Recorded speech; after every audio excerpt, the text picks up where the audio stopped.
আজকে কোনো চিন্তা ভাবনা করে কথা বলবো না, আজকে মনের থেকে একটা কথা বলবো। মানুষের শখ কি জানেন? শখ মনে করেন আমার খুব মন চাইতেছে এখন পোলাও ভাত খেতে, এটা হলো শখ। আমার খুব মন চাইতেছে একটা আইফোন চালাইতে, এটা হলো শখ।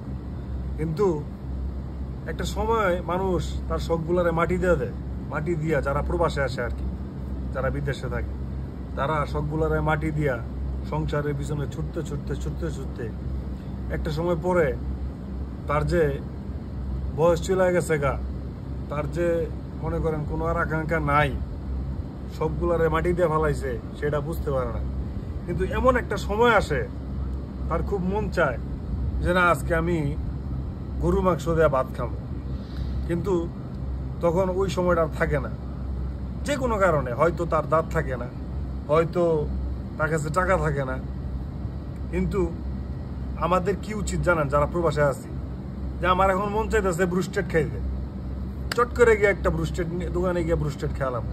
আমার মন চাইতেছে একটা আইফোন কিনতে, কারণ যারা সৌদি আরবে থাকে তার কাছে আইফোন কেনাটা কোনো ব্যাপার না। তো আমার মন চাইতেছে একটা আইফোন কিনতে, টাচ করে আমি একটা আইফোন কিনলাম।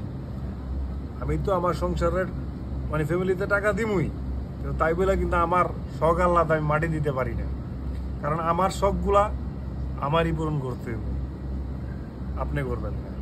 ভালো থাকেন।